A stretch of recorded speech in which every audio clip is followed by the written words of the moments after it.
Alors pour ça, on va passer par 4 grandes étapes. On va commencer par définir ce que c'est qu'un diaporama, quels sont les objectifs recherchés en créant un diaporama, quelles sont les compétences que le jury cherche à évaluer en vous faisant concevoir un diaporama pendant votre parcours, et quelle est l'importance d'un diaporama dans le cadre de vos titres professionnels. Pour la deuxième partie, on verra les différentes étapes clés nécessaires pour la conception d'un diaporama et les quelques règles de design, de conception, de mise en forme qu'il va falloir appliquer pour avoir un beau diaporama. Ensuite, on verra les erreurs les plus courantes, puisque on a assez de recul aujourd'hui, assez d'expérience pour identifier des choses qu'on voit assez régulièrement et qu'il ne faut pas faire, justement. On verra pas mal de petits exemples. Et je vous partagerai un ensemble de bonnes pratiques sur la conception d'un diaporama. On finira par quelques petits conseils pour la présentation orale, puisque le diaporama, vous allez le voir tout au long de la présentation, il a un seul et unique objectif, c'est de servir de support à votre examen. Et on finira par une petite mise en application sur Canva, où je me mettrai sur le logiciel et je vous montrerai quelques petits trucs et astuces qui ont pour but de vous faciliter la vie, de vous faire gagner énormément de temps sur la conception du diapo. C'est bon pour tout le monde? Oui. Ok, ça marche. Alors, on va commencer par définir ce que c'est qu'un diaporama. Alors, un diaporama, c'est simple, c'est une présentation visuelle composée d'images, de textes, de vidéos et de sons qui va permettre de transmettre des informations ou parfois, dans un autre contexte, de raconter une histoire.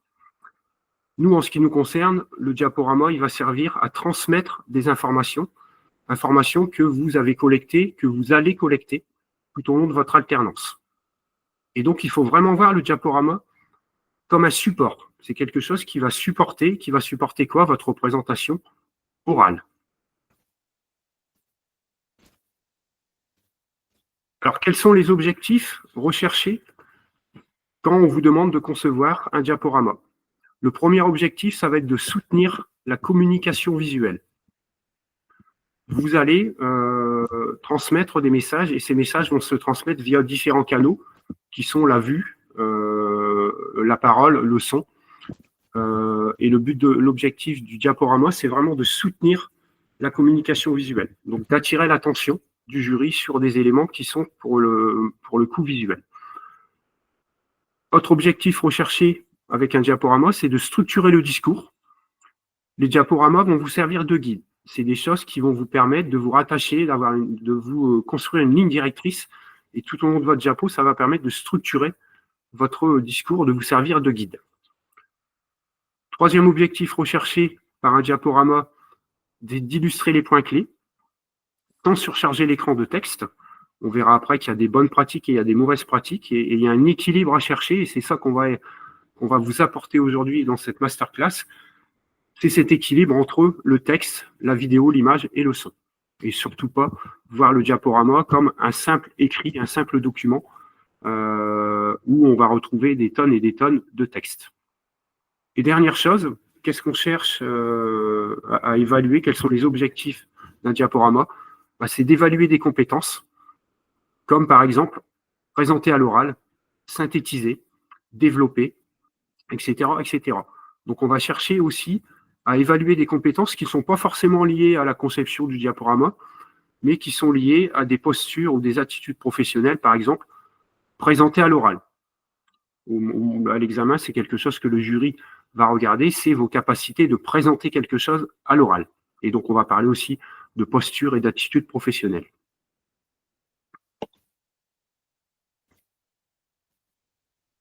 Pourquoi le diaporama est important?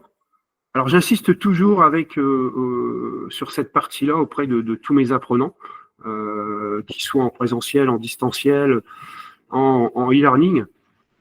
Le diaporama est important puisque, à travers ça, c'est le résultat d'1 an de travail. Vous avez tous des parcours de 1 an. Alors, pour les personnes qui sont en MUM, c'est des parcours qui sont un peu plus longs. Vous êtes sur 14 mois, donc 1 an et 2 mois. Et ce que vous allez présenter lors de votre examen, c'est le résultat d'1 an de travail. Vous avez 1 an aujourd'hui pour préparer votre diaporama. Alors, vous êtes guidé tout au long de votre parcours avec différentes étapes. Donc, on vous le fait fabriquer par étapes. En général, il y en a 4. Et sur chaque étape, on vous donne le maximum d'informations pour que vous puissiez construire votre diaporama tout au long de l'année dans des bonnes conditions.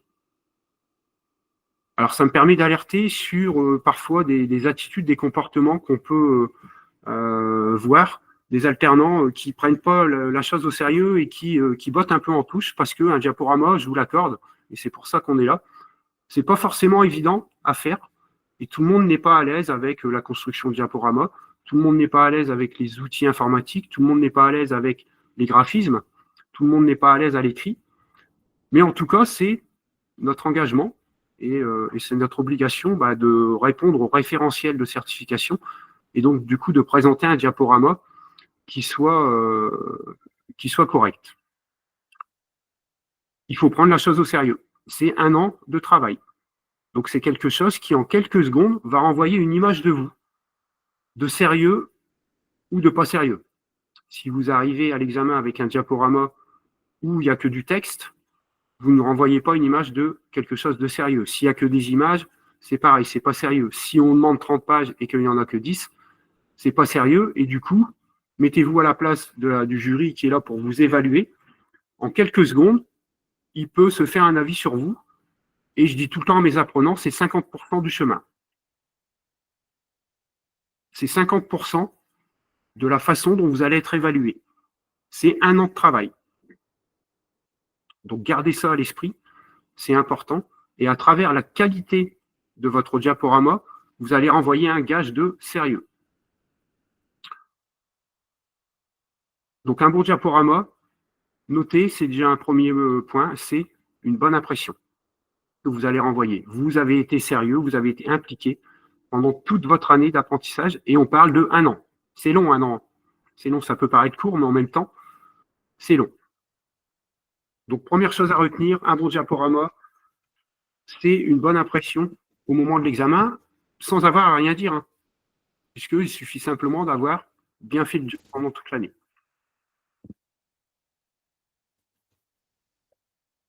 Alors, on va attaquer. Il y a plusieurs composantes sur un diaporama. Et la première, c'est le visuel. Un diaporama, il est constitué de plusieurs éléments. Vous avez du texte, vous avez des images, vous avez parfois du son, vous avez parfois de la vidéo. Et on verra qu'il y a une dernière composante qui, du coup, n'est pas inclue dans le diapo, c'est vous, qui êtes extérieur, et c'est vous qui allez être évalué. Mais la première composante d'un diaporama, c'est le visuel. Alors, je vous ai mis une petite question. Alors, on va essayer de rendre ça un petit peu interactif. Et du coup, je vous pose simplement une petite question. Si je vous diffuse le visuel que vous avez sous les yeux, à quoi ça vous fait penser? Quelle est la passion de cette personne? Alors, pour vous donner un peu de contexte, c'est un atelier que j'ai réalisé avec des apprenants comme vous qui sont sur des titres professionnels et à qui j'ai demandé de construire un petit diaporama de 3 pages concernant leur passion, sans leur donner de consignes plus que ça. Et donc, je les remercie parce que pour pouvoir présenter aujourd'hui ce que je vous présente, je leur ai demandé leur accord et ils l'ont fait avec plaisir, ils ont joué le jeu.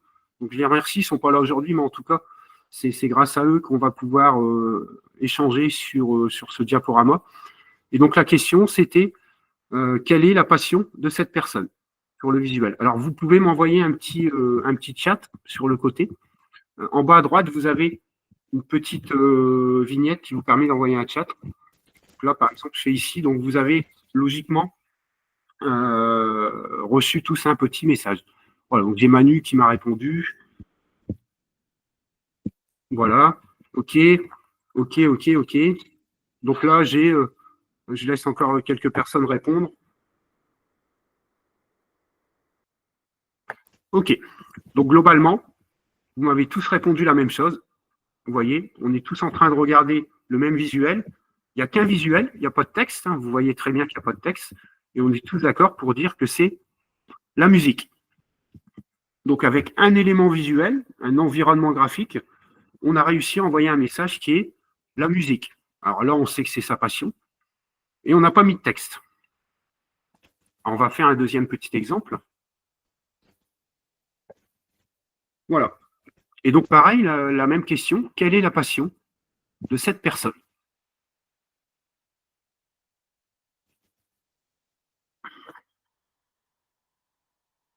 Ok, alors j'ai la nature, j'ai la nature, j'ai la nature. Mais vous voyez, j'ai une personne qui m'a répondu les saisons. Hop, j'ai une autre personne qui me répond l'environnement. Donc vous voyez, on est en train de regarder la même image. Il n'y a pas de texte, hein, c'est volontaire. Mais on a déjà 3 interprétations différentes de l'image. Pour certains, c'est la nature, pour la grande majorité. Pour d'autres, c'est les saisons. Et pour d'autres, ça va être l'environnement. Alors, on est sur des choses qui sont très proches. Mais en tout cas, vous voyez, on a déjà 3 avis, 3 interprétations qui sont différentes alors qu'on est en train de regarder la même chose. On va en faire un petit dernier. Quelle est la passion de cette personne?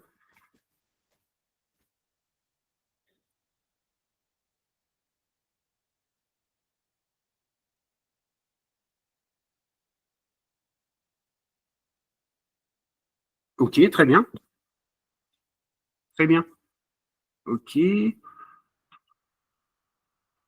Alors là, j'ai des réponses qui sont plutôt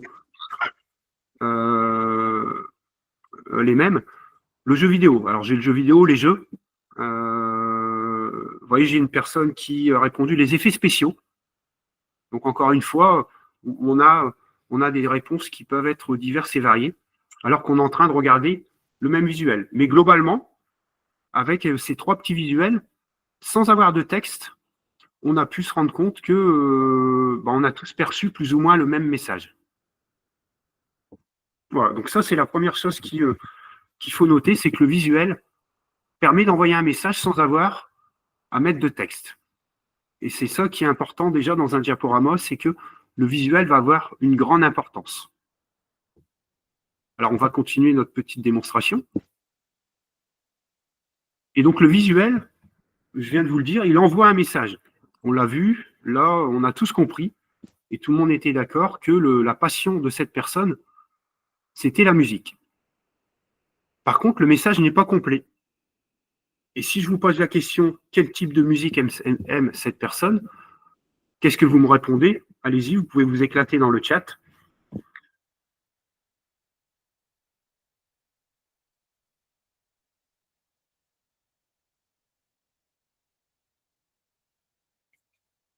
Ok, alors j'ai de la pop, j'ai du jazz,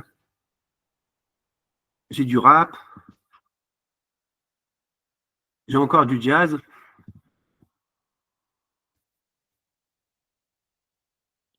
j'ai encore du jazz.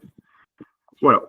Et donc vous voyez que là, on commence, on a le visuel, on est tous d'accord, le visuel renvoie à l'image, on a bien compris que la passion de cette personne, c'est la musique, mais on n'a pas la totalité du message. Parce que quel type de musique aime cette personne? Là, on ne peut pas répondre. Et du coup, là, tout ce qu'on vient de faire, c'est une interprétation. Certains vont dire que c'est de la pop, d'autres du jazz, d'autres du rap. Mais en tout cas, on a des avis qui sont plutôt divers et variés. Parce qu'on ne peut pas deviner. On ne peut pas deviner. Le visuel envoie un message général, mais qui n'est pas assez précis. Et donc, je pose la même question. Quelle est l'activité préférée de cette personne? On a vu que certaines personnes pensaient que c'était l'environnement, d'autres les saisons, d'autres la nature. Quelle est l'activité préférée de cette personne, selon vous?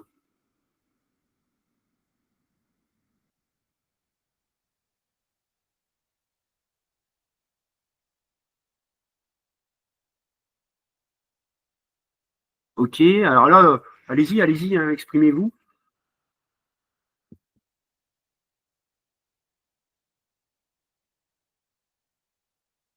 Ok, donc vous voyez là, j'ai des réponses qui sont multiples. J'ai l'écologie, j'ai le jardinage, j'ai le dessin, l'écologie, la nature, le respect de la planète. Et donc, vous voyez, là, ça part un petit peu dans tous les sens. Encore une fois, on est tous d'accord pour dire que ça tourne autour de la nature, de l'environnement, des saisons. Mais par contre, quelle est l'activité, la passion vraiment de cette alternante, parce que c'était une alternante en l'occurrence, on ne peut pas. On va là, du coup, partir sur des interprétations. Encore une fois, le message n'est pas complet. Et donc, on se fait la même chose pour le dernier. Selon vous, quelle est l'activité préférée de cette personne?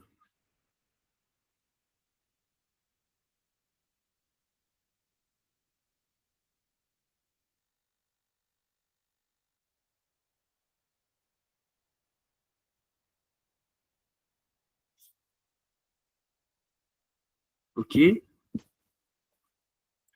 vous voyez, encore une fois, on a des réponses diverses et variées. Alors, j'ai eu le jeu vidéo, j'ai eu le montage, j'ai eu jouer, j'ai eu le montage vidéo, jouer encore, jouer au jeu, jouer aux jeux vidéo, la création d'effets spéciaux, encore une fois, jeux vidéo. Voilà. Et on a des réponses qui sont diverses et variées.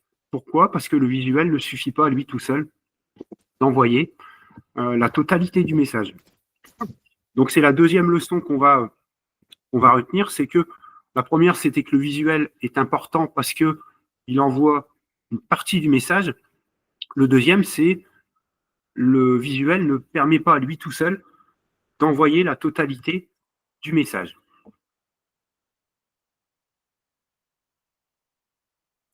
Et donc, pour conclure sur la partie visuelle, il faut adapter le visuel de votre diaporama à son contenu. Alors là, il y a un point qui est important et qu'on voit beaucoup dans les différents diaporamas que vous constituez ou que les différents alternants conçoivent, c'est qu'il faut avoir à l'esprit que votre diaporama, il doit servir le sujet contenu dans ce diaporama. Et en aucun cas, ne faites pas l'erreur de confondre ce qui est beau pour vous et l'objectif de votre diaporama qui est de présenter quelque chose. Donc, dans ce que je suis en train de vous dire, c'est ne faites pas les choses pour vous parce que vous aimez bien, parce que vous trouvez ça beau. Ayez toujours à l'esprit que vous êtes en train de présenter quelque chose et que le visuel de votre diaporama, il doit avoir un rapport avec ce quelque chose. Donc, je vais vous donner quelques exemples qui sont assez évocateurs. Je rappelle que tout ce que vous voyez là, ça a été fabriqué, conçu par des alternants qui sont dans les mêmes titres professionnels que vous. Et donc, vous allez voir qu'il y a des choses qui sont parfois éloquentes, mais en même temps, on est là pour apprendre et c'est ce qui nous rassemble aujourd'hui. Alors, je vais faire quelques exemples. Exemple d'une alternante qui est passionnée par la mécanique auto. Et donc, elle avait comme consigne de présenter 3 diapositives sur sa passion. Et donc, elle est passionnée de mécanique auto. Et voilà le diaporama qu'elle a constitué. Alors, quels sont vos avis? Alors là, vous pouvez vous exprimer à l'oral. Qu'est-ce que vous pensez de sa présentation?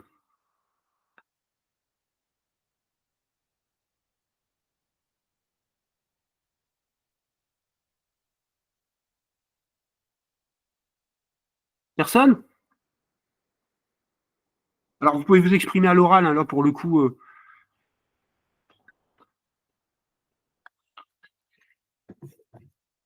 Non, personne ne veut prendre la parole?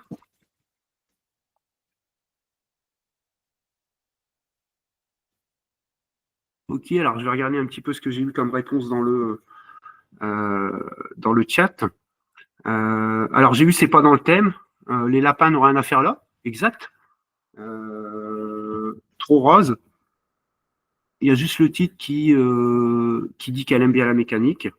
Le thème n'est pas adapté. C'est bizarre de faire de la mécanique avec des lapins. MDR. Je lis comme c'est écrit. La rose n'est pas adaptée. Ce n'est pas dans le thème. Voilà. On est tous d'accord pour dire que le thème de la mécanique auto n'est pas présent. N'est pas présent. On est sur du rose, on est sur des trucs assez girly, assez enfantins, avec les petits lapins, avec les petits neuneux. Un environnement qui fait plus penser à une petite maison de poupée, mais en tout cas qui ne renvoie pas à la mécanique auto. Et voyez, donc, là, pour le coup, elle a fait l'erreur de confondre ce qui est beau pour elle. Et donc, quand je lui ai posé la question, je lui ai dit, bah, écoute, pourquoi tu es parti sur cette thématique-là? Et elle me dit, bah, je voulais faire un truc beau. Ok. On est tous d'accord pour dire que c'est beau. le visuel est bien travaillé, les éléments sont bien présentés, c'est beau, c'est agréable à regarder. Mais est-ce que ça envoie un message qui est en rapport avec la mécanique auto? Voilà. Alors après, on peut dire c'est moche, hein, je vois, il y a des trucs, voilà. Encore une fois, ne faites pas l'erreur de faire les choses parce que vous trouvez ça beau. On n'est pas ici pour fabriquer du beau. J'ai toujours l'habitude de dire pour le diaporama, il vaut mieux privilégier le contenu, c'est-à-dire ce que vous allez raconter à l'intérieur et ce que vous allez développer à l'oral, que de présenter un diaporama qui est beau, mais qui est vide. Parce qu'on n'est pas là pour évaluer la beauté du diaporama. On est là pour évaluer son contenu. Et donc ça, c'est une leçon qu'il faut apprendre aujourd'hui. Ne faites pas les choses parce que vous trouvez ça beau, mais adaptez bien le visuel à ce que vous êtes en train de dire. Et donc là, vous êtes tous globalement dans la grande distribution, donc on doit retrouver les codes de la grande distribution. Quand vous parlez de la réserve, on doit retrouver des visuels qui sont en rapport avec ce qu'on trouve dans une réserve, c'est-à-dire des palettes, des transpalettes, des cutters, des chaussures de sécurité, des racks, des chambres de stockage, peu importe. Mais vous devez avoir ce type de visuel et non pas des petits bisounours, des petits arcs-en-ciel, des petites fleurs, etc., qui n'ont aucun rapport à voir avec le secteur d'activité dans lequel vous travaillez. Donc ça, c'est important à avoir à l'esprit parce que quand je lui pose la question, à 10 000 € derrière, combien de temps tu as pris pour faire ça? Alors, j'ai plus vraiment la réponse en tête, mais elle a passé énormément de temps. Parce que faire quelque chose de beau, visuellement, comme là, qui est plutôt fouillé, ça prend du temps. En termes de recherche d'éléments, en termes de positionnement d'éléments, de cohérence des couleurs, ça prend du temps. Pour au final, un objectif qui n'est pas atteint. Donc c'est beaucoup de temps passé, alors qu'il suffisait simplement, à la limite, de mettre simplement la mécanique auto en noir sur un fond blanc et puis une pièce de voiture. Et ça prenait 2 minutes. Et donc là, un petit peu, du coup, privilégié le côté visuel. Ça me plaît à moi, je trouve que c'est beau, mais en tout cas, ça n'est pas en rapport avec la présentation, avec le thème que je veux présenter. Donc ça, c'est le premier exemple. Le deuxième exemple, c'était, alors dans un autre cadre, c'était un groupe de conseillers de vente, il y en a parmi vous, à qui j'avais demandé de créer une invitation pour leurs clients sur une journée porte ouverte ou une opération promotionnelle qui aurait lieu dans leur magasin. Et donc, j'ai un de mes apprenants qui m'a présenté ça. Alors, qu'est-ce que vous en pensez de cette petite présentation qui a pour but d'être partagée sur les réseaux sociaux? Alors, allez-y, vous pouvez vous exprimer du coup dans le chat. J'ai bien compris que vous n'avez pas trop envie de parler.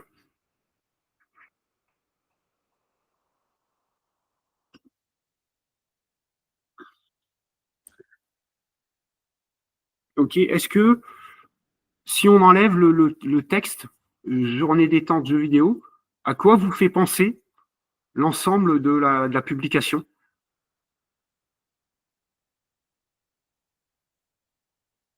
Voilà, alors j'ai ça, bien. Massage, du yoga, le spa, un centre aéré, ouais, voilà. Du sport encore.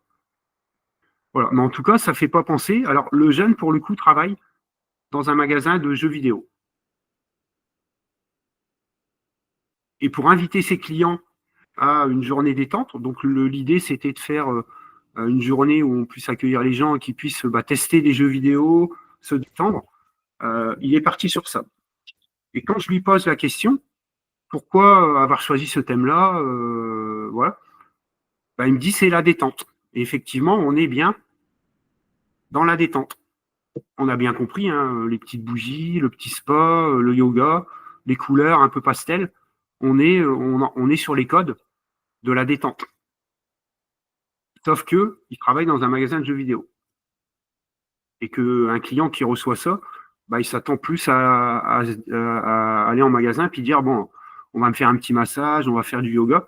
Mais en tout cas, on n'envoie pas le message que ça concerne le jeu vidéo. Donc comme dit Thomas, il n'y a pas une seule image de jeu vidéo, on dirait qu'on va au spa. Et effectivement, si on enlève le texte, on a l'impression que c'est un truc, une publicité pour du spa. Donc encore une fois, c'est beau visuellement, on ne peut pas dire, hein, Certains diront peut-être que c'est moche, mais on a quelque chose qui est beau, qui est harmonieux, mais en tout cas qui n'est pas en rapport avec le thème concerné.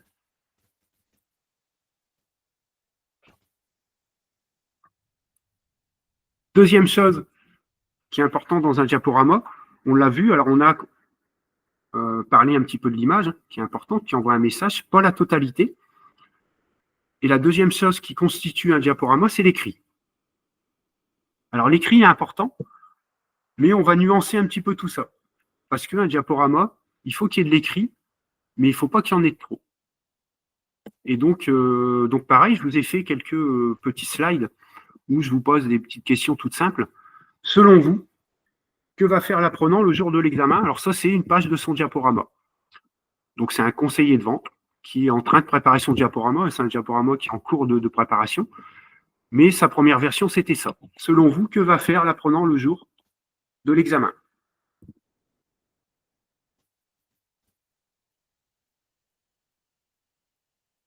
OK.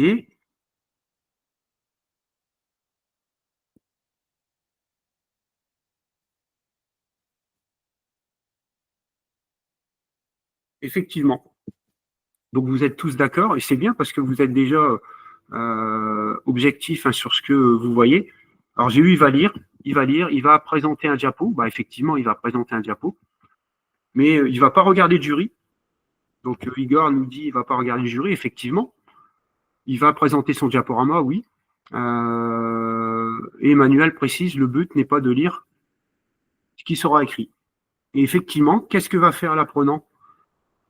Inconsciemment, on est d'accord que c'est inconsciemment, c'est qu'il va lire ce qu'il a sur son diaporama. Et là, il y a une chose importante à comprendre, c'est qu'on ne cherche pas à évaluer si vous savez lire ou ne savez pas lire. Ce n'est pas ça qu'on cherche à évaluer à travers un diaporama. C'est vos capacités, je vous rappelle, de présentation à l'oral. Là, l'apprenant va lire, et donc on va évaluer la compétence savoir lire un texte. Sauf qu'on n'est pas là pour ça, et qu'il y a un autre outil que vous avez à concevoir aussi pendant votre parcours, qui sert à ça, à s'exprimer à l'écrit, c'est le dossier professionnel. Et donc vous voyez que chaque production que vous avez à réaliser pendant votre alternance sert à un objectif précis et sert à l'évaluation d'une compétence précise. Le diaporama, on cherche à évaluer vos compétences relatives à la présentation orale, principalement, ou aux capacités de synthèse, on le verra juste après. Le dossier professionnel sert à évaluer vos capacités de rédaction, de mise en page d'un écrit. Et les fiches produits servent de support à un sketch de vente. Donc là, on évalue encore d'autres compétences. Donc une autre leçon à prendre, c'est qu'on ne doit pas avoir de diaporama où on a ça. Des lignes de texte qui effectivement sont précises. On a bien compris la totalité du message. Mais en tout cas, le jour de l'examen, le réflexe, c'est que l'apprenant va lire. Et qu'est-ce que ça envoie comme message selon vous? Si on présente un diaporama comme ça, qu'est-ce que ça peut envoyer comme message au jury? Alors, du copier-coller, ouais, effectivement, pas sérieux. Très bien, Lolita. Voilà, qu'on a la flemme. Voilà, c'est tout ça. On ne sait pas de quoi on parle. Voilà. Alors, pourquoi beaucoup d'apprenants présentent des diaporamas de ce type-là? Parce qu'on en a beaucoup. Hein. On a énormément de jeunes qui partent là-dessus. L'explication, elle est toute simple, c'est qu'ils ne maîtrisent pas totalement leur sujet. Et que pour éviter d'oublier le jour de l'examen, ils vont se rassurer en mettant le maximum de texte, en se disant j'aurais plus qu'à lire, et puis ça va passer comme une lettre à la poste. Eh bien non. Vous envoyez le message totalement inverse, vous renvoyez l'image de quelqu'un qui ne maîtrise pas, qui a besoin d'un support, etc. Et alors qu'on cherche à évaluer si vous maîtrisez l'ensemble des connaissances que vous avez abordées pendant votre parcours.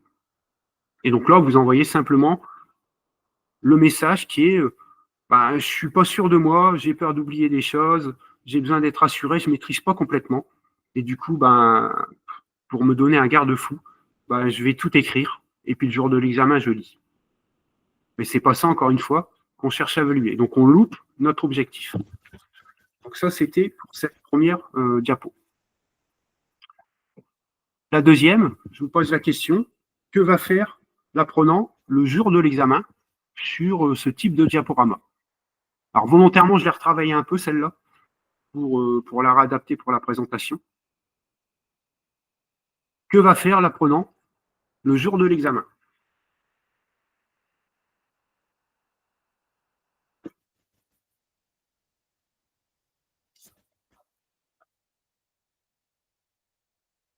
À votre avis?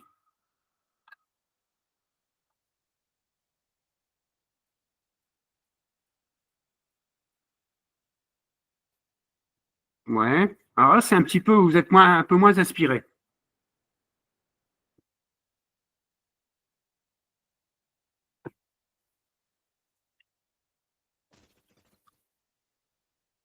Non, personne? Présenter les 3 points. OK. Il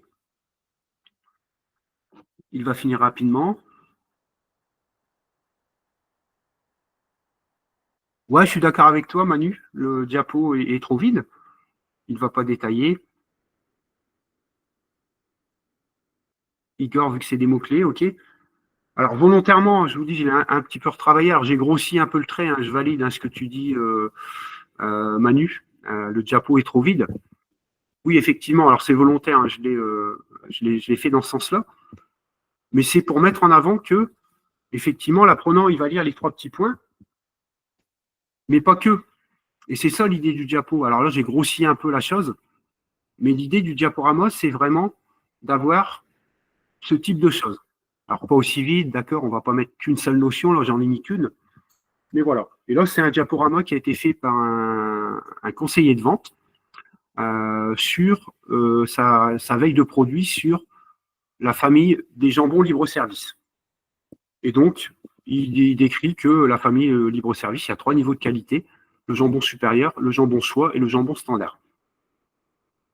S'il s'arrête là, effectivement, ça va être un petit peu léger.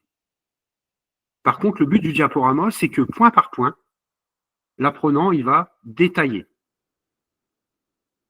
Il va du coup parler des 3 niveaux de qualité distincts. Le jambon supérieur, il va détailler à l'oral ce que c'est que le jambon supérieur, c'est ça. Et il va décrire ce que c'est que le jambon supérieur. Il va passer au deuxième point et il va décrire un petit peu ce que c'est que le jambon soie.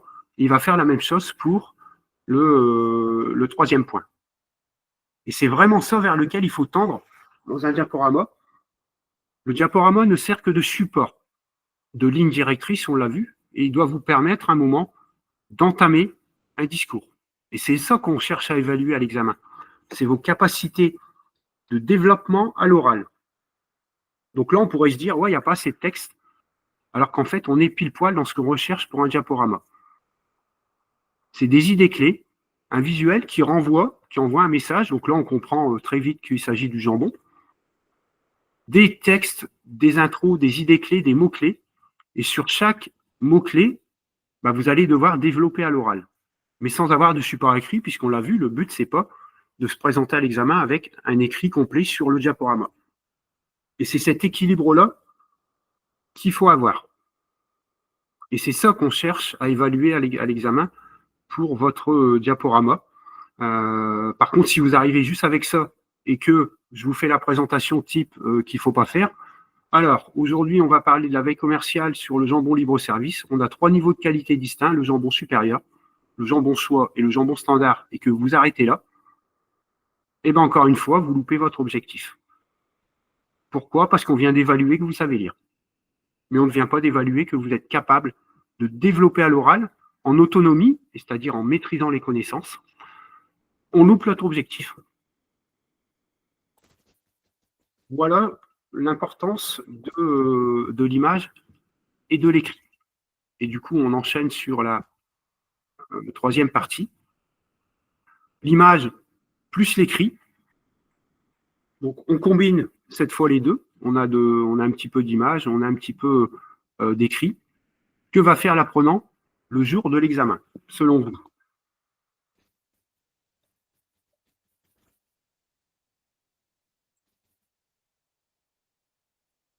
Alors, on ne peut pas dire que c'est de la merde.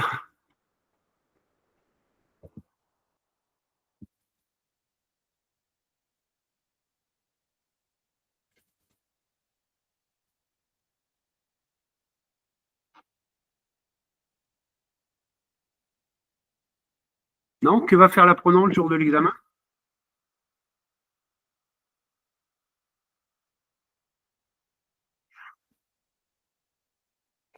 Qu'est-ce qu'il devrait faire avec ce type de diaporama?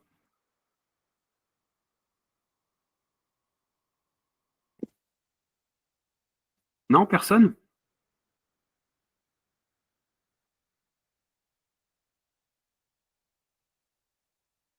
Voilà, développer ses idées, développer ce qu'il a écrit sur sa diapo, mettre en œuvre les étapes, détailler sa mise en rayon. Voilà.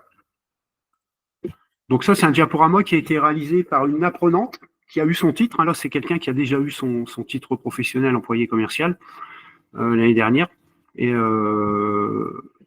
qui avait fait ça. Donc, c'est un titre professionnel employé commercial et c'est la diapositive sur la mise en rayon. Vous avez une diapositive mise en rayon, les différentes étapes de la mise en rayon.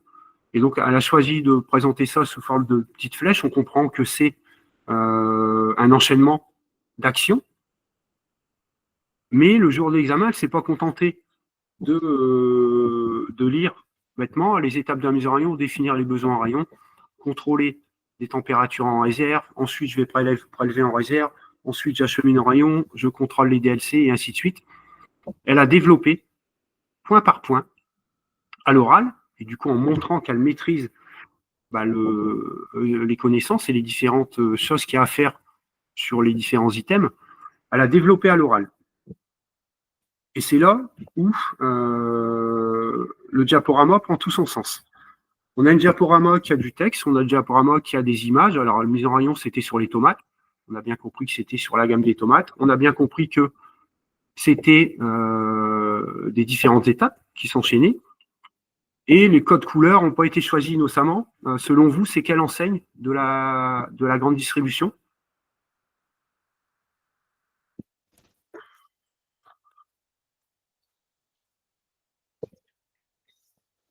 Alors, Carrefour, Super U. Ça vous fait penser à quelle enseigne?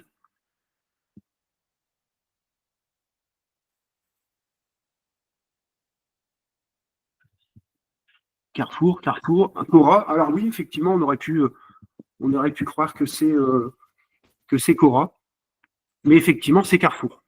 Et donc, elle avait choisi d'adapter son visuel et elle travaillait dans un Carrefour Market. Et du coup, l'ensemble de son diaporama était sur le bleu, blanc, rouge, puisque Carrefour, les trois couleurs prédominantes de son logo, c'est bleu, blanc, rouge. Donc voilà. Et du coup, elle avait développé. Alors, je vais vous le faire en live. Alors, ça vaut ce que ça vaut, mais je vais vous le faire en live sur la façon dont il faut le présenter. Donc, je me mets à la place de l'apprenant et je vais vous faire une petite démonstration sur ce que doit ressembler l'oral pendant votre présentation. Donc, je vais vous présenter les différentes étapes de la mise en rayon. Donc, pendant mon alternance, j'ai eu l'occasion de pouvoir faire de la mise en rayon sur la gamme des tomates. Donc, j'ai été en fruits et légumes dans le Carrefour Market à Loigne. Et pour mettre en rayon, je passe par plusieurs étapes. La première, c'est de définir les besoins en rayon. Et pour ça, j'utilise un petit carnet de notes que j'ai toujours à ma disposition, sur lesquels je note les différents produits dont j'ai besoin.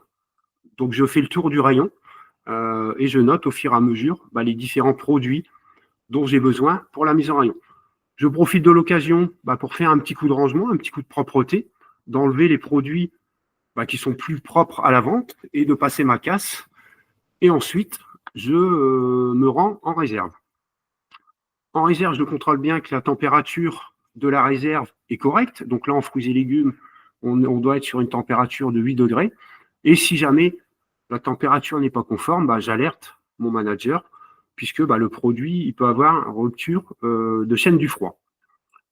Ensuite, je prélève en réserve et pour ça, je reprends ma petite liste que j'ai faite en rayon et je prends uniquement ce dont j'ai besoin. Donc, s'il me faut 3 kilos de tomates, je prends 3 kilos de tomates, 2 kilos de bananes et je ne prends uniquement que ce que j'ai besoin pour remettre en rayon. Ensuite, je vais en rayon et pour ça, j'utilise un tire-palette, donc qui est un matériel de manutention et je me rends en rayon. En rayon, avant de remettre en rayon, je fais ce qu'on appelle le contrôle des DLC. Donc les DLC, c'est les dates limites de consommation. Et je contrôle aussi les DDM, les dates de durabilité minimale. Alors on pourrait développer encore plus que c'est que les DLC, les DDM, hein, bien sûr. Voilà. Et ensuite, tout en mettant en rayon, je traite la casse, je retire les produits qui sont impropres à la vente et je les passe au fur et à mesure en casse. J'effectue ensuite les rotations et donc pour ça, j'enlève tous les produits qui sont présents dans le rayon. Je passe ma marchandise que je viens d'aller chercher en réserve, donc le stock le plus jeune. Et ensuite, je remets les produits les plus anciens au-dessus pour pouvoir faire ce qu'on appelle les rotations. Une fois que j'ai fini l'ensemble de ces éléments, je fais le facing. Donc pour ça, je range proprement le rayon. Encore une fois, je retire les produits qui sont impropres à la vente et je m'assure que tout soit bien propre et présentable pour le client. J'applique la règle des 3 P, plein, propre, balisé. Une fois que j'ai fini ces étapes, je passe au contrôle du balisage, je m'assure que tous les produits soient bien balisés. Et donc pour ça, j'utilise un TR pour ceux qui sont chez Carrefour, un Zebra pour ceux qui sont chez Intermarché, et je bip tous les produits qui ont un balisage qui est manquant ou un balisage qui n'est pas correct.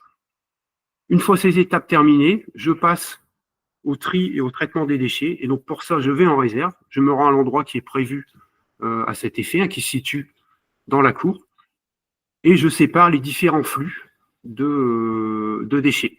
Donc je mets les produits alimentaires dans la benne à méthanisation, je mets les cartons dans la benne à carton et je mets les plastiques dans la benne à plastique. Et en faisant ça, je fais ce qu'on appelle le tri à la source. Une fois que mes déchets sont triés, je vais ranger en réserve. Et pour ranger en réserve, je m'assure d'appliquer aussi le système de rotation. Ça veut dire que je mets le stock le plus ancien au-dessus et le plus récent en dessous.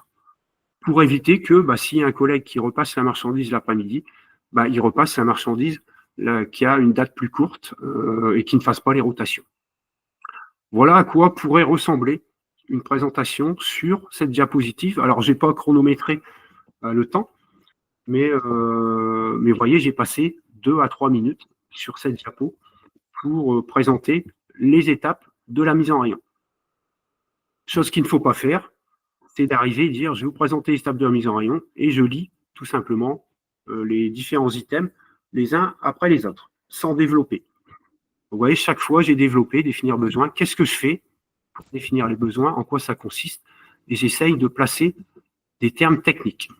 Donc, en l'occurrence, là, on avait DLC, DDM, tri à la source, les outils, le Zebra, le TR, on a entendu parler de rotation, etc., etc.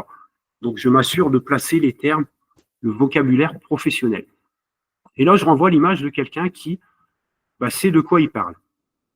Je n'ai pas besoin d'avoir 3 pages de texte pour dire comment tu définis les besoins en rayon. Je le sais, je maîtrise, ça fait 1 an que je fais ça. On a vu ça aussi en formation, sur la plateforme ou avec un formateur, et je maîtrise mon sujet. Voilà à quoi ça doit ressembler un diaporama. Alors, je vous fais l'exemple sur une seule page, bien sûr. En fonction de vos diplômes, les diaporamas font entre 8 pages et 30 pages.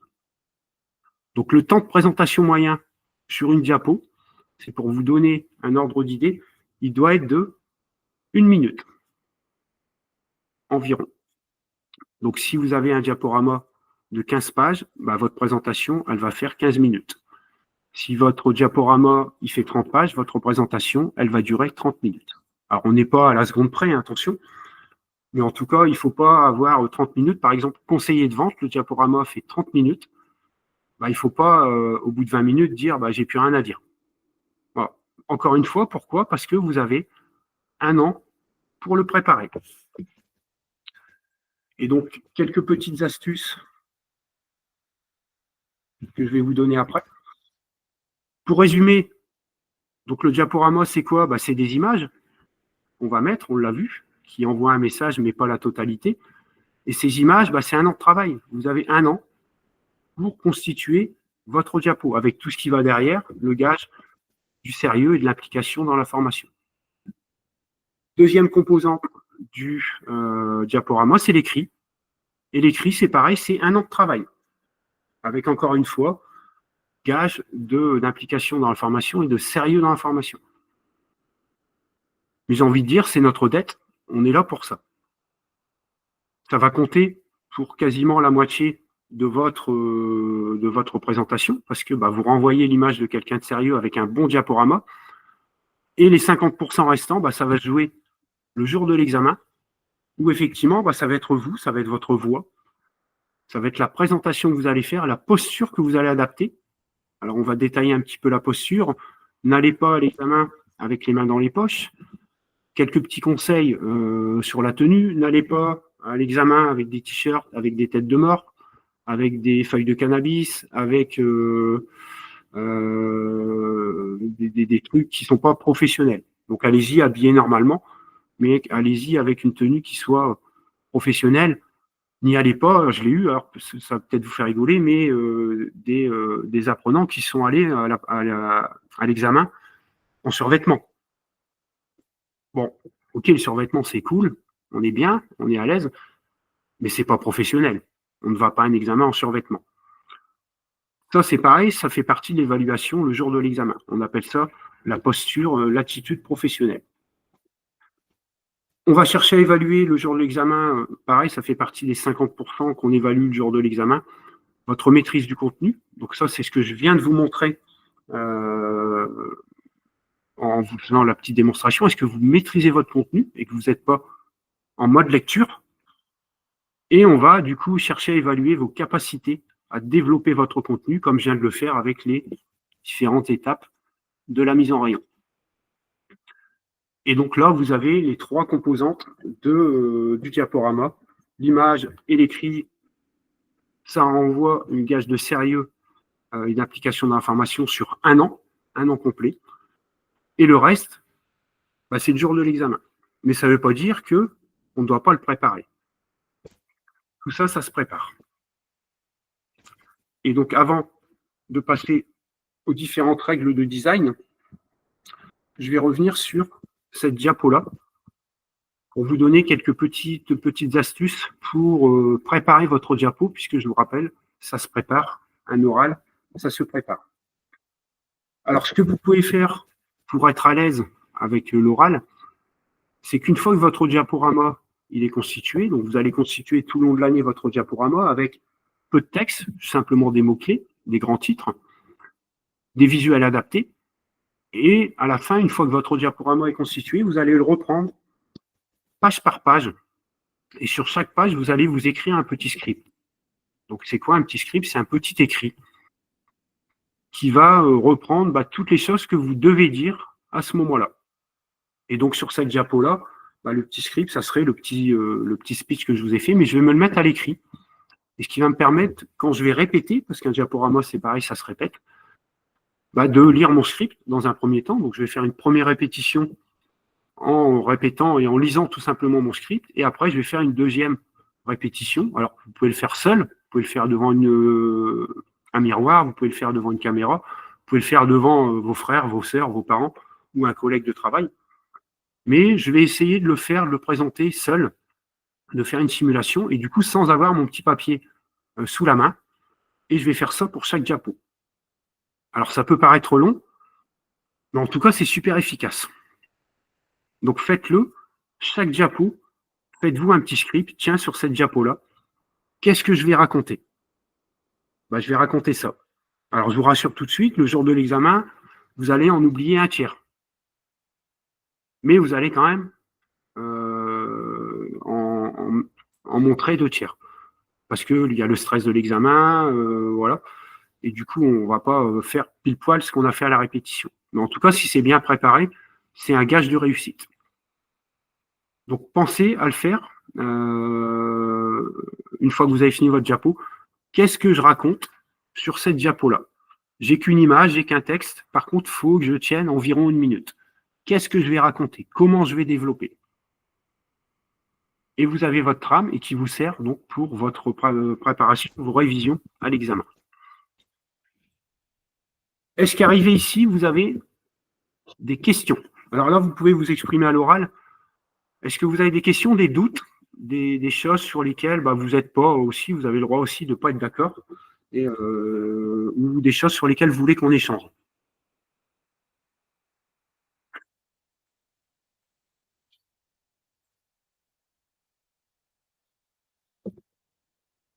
Alors du coup, j'ai extrait, alors Xtromala, je sais pas qui c'est. Du coup, j'ai pas. T'as l'air de douter sur la partie termes techniques. Alors c'est qui Xtromala?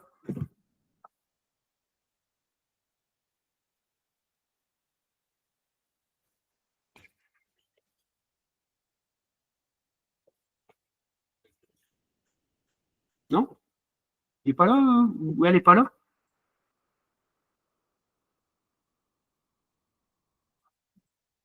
Ah, Brian. Ok. Alors vas-y, hein, Brian, tu peux t'exprimer. On est là pour ça. Et t'as un doute sur. Oui, vous m'entendez? Ouais, je t'entends. Vas-y, Oui, Brian. c'est parce que j'avais fait mon CQP l'année dernière et en fait, j'avais utilisé que des termes. Au début, Philippe il m'avait dit de parler avec des mots techniques, enfin Ouais. un terme professionnel. Sauf que moi, j'ai pas réussi cette étape-là et tout. Il m'a dit que cette année, je le réussissais pas parce que je tomberais pas non plus sur des gens que je vais connaître. Et il m'a dit que je l'aurais loupé. Sauf que moi, je sais que bon. En termes techniques et tout, avec la pression et tout, je vais pas y penser, avoir des termes techniques. Du coup, je suis pas sûr non plus de le réussir. Donc, c'est vrai que ça me fait peur, en fait. Je me dis que Ok. j'aurais travaillé 1 an pour, au final, pas grand-chose. C'est pour ça qu'il faut vraiment que le travail à fond, ça. Ouais, ouais. Alors, encore une fois, En la plus. petite technique que je viens de vous donner, Brian, elle est utile parce que tu vois, on est sur une seule diapo, hein, là, les étapes de la mise en rayon. C'est de te construire ce petit script, hein, ce petit pense-bête, en disant tiens, quel terme technique je vais placer à ce moment-là. Ouais. Et tu le répètes, et tu le répètes, et tu le répètes. Et le but, c'est d'arriver à l'examen en mode automatique. Je te rassure tout de suite, et je le redis, Brian, le jour de l'examen, on n'attend pas de vous que vous maîtrisez 100% des termes techniques. On sait très bien que c'est impossible de tout retenir, en plus sur un niveau TPEC, de maîtriser 100% du vocabulaire professionnel. Mais il faut en maîtriser quand même une bonne partie. Donc travaille-le et impose-toi à chaque diapo de dire quels sont les termes techniques que je vais placer à ce moment-là. Ouais.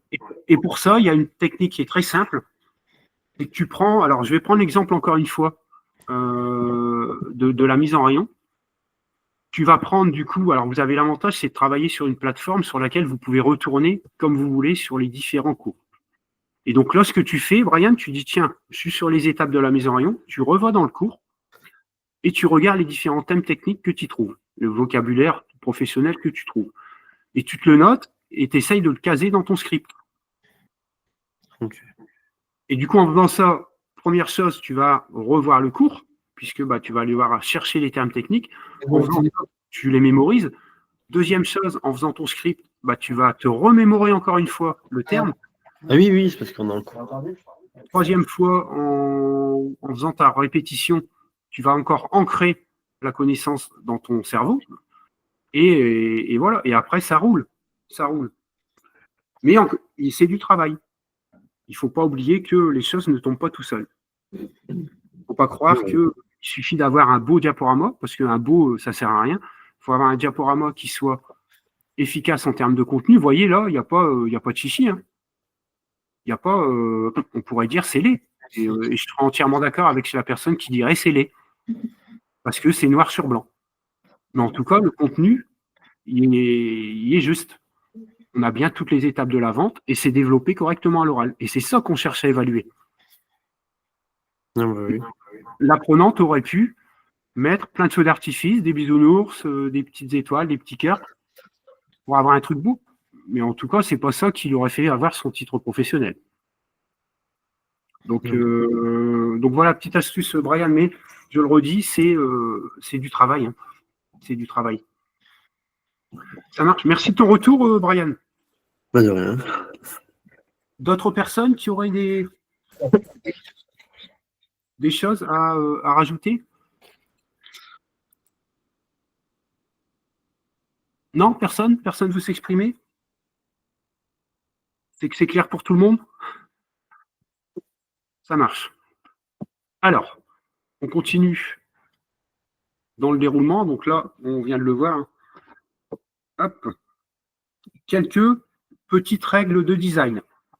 Alors, encore une fois, tout ça, c'est plusieurs années d'expérience, des centaines et des centaines de diaporamas qu'on peut voir passer chaque année. Il y a quelques petites règles à respecter de base. On l'a vu, choisir un modèle adapté au domaine professionnel. Et là, j'alerte, hein, je pense que j'ai refait l'alerte aussi après dans le diaporama. Ne tombez pas dans le piège des modèles. Après, on va aller sur Canva. Alors, Canva est un outil qui est top, qui permet plein de choses et c'est pour ça qu'on l'a choisi. Mais il y a quelques petits défauts, c'est qu'il y a beaucoup de modèles et que du coup, on peut être tenté d'utiliser un modèle qui du coup va nous plaire à nous, mais qui en tout cas n'est pas en rapport avec, comme on l'a dit tout à l'heure, avec notre contenu. Donc attention dans le choix des modèles que vous faites, ne tombez pas dans le piège de dire ah bah celui-là il est beau parce que il est vert et moi j'aime bien le vert et ça me plaît. Voilà, si vous choisissez un thème qui n'est pas en rapport avec votre présentation, vous passez à côté de l'objectif. Respectez l'harmonie visuelle, ne partez pas dans des diapos avec 15 000 couleurs. Il y a une règle de base, c'est d'utiliser 3 couleurs maximales. Voilà. Donc, à vous de les définir au début. Si vous choisissez un modèle, vous allez réutiliser toujours les mêmes 3 couleurs, mais ne partez pas dans un feu d'artifice de couleurs où sur chaque diapo, on a des couleurs différentes. Voilà. Sobre et professionnel. Alors, quand on dit sobre et professionnel, sobre, ça ne veut pas dire noir, blanc, gris. Alors, je vois beaucoup dans des diaporamas des apprenants qui me font des diaporamas à fond noir avec des écritures rouges. Bon, ok, ça peut plaire, mais en tout cas, c'est pas professionnel. Ça renvoie à quelque chose de très sombre, c'est pas lumineux, c'est pas gai, et ça renvoie pas une image positive. Donc, évitez les fonds noirs, surtout, évitez les fonds sombres, mais le noir est à éviter et à proscrire absolument de vos différents diaporamas. L'écriture, le fond noir avec des écritures rouges ou du blanc, c'est vraiment à bannir. C'est pas quelque chose qui passe très bien au niveau des examens. Il faut que ce soit professionnel. J'ai fait quelques petits exemples après, mais voilà, on va pas mettre des petits visuels un petit peu olé olé. Alors ça vous plaît peut-être à vous, ça fait peut-être rigoler les collègues, mais en tout cas, il ne faut pas oublier qu'on est dans un milieu professionnel. Donc on va éviter toute forme de connotation un petit peu humoristique ou autre. On va rester pro jusqu'au bout. Dernière petite règle, la typographie, c'est-à-dire la police, le type d'écriture, le style d'écriture que vous allez utiliser. Privilégier la lisibilité. Alors, on fera quelques petits tests après sur Canva et vous allez comprendre ce que c'est que la lisibilité, parce que ça, on le voit aussi beaucoup. Par exemple, un fond rose pâle avec une écriture blanche. Sauf qu'on ne voit pas l'écriture. On n'arrive pas à lire. J'ai mis un petit exemple. Vous voyez, on évite les polices fantaisistes. Vous voyez, là, l'écriture peut paraître belle, hein, mais en tout cas, à lire, c'est pas évident. Donc, pour ceux qui n'y arriveraient pas, c'est à ne pas faire pour le diaporama. Bon, parce que ça va forcer une lecture. La lecture devient contraignante pour le jury et le message passe pas totalement. Donc, à éviter. Voilà, donc, rappel, on choisit un modèle adapté à son contenu, à son domaine professionnel. Donc, vous êtes dans la grande distribution. On respecte l'harmonie visuelle, donc maximum 3 couleurs. On évite les fonds noirs. On privilégie les fonds clairs. Voilà. Et une typographie, lisible. Voilà. Le Arial convient très bien. Encore une fois, on ne cherche pas à évaluer vos capacités graphiques. On ne cherche pas, vous n'êtes pas sur un titre professionnel graphiste. Vous êtes sur un titre professionnel employé commercial. Donc, on ne cherche pas à évaluer si vous êtes capable de faire des beaux diaporamas. On cherche à évaluer si vous êtes capable de faire des diaporamas avec du contenu correct.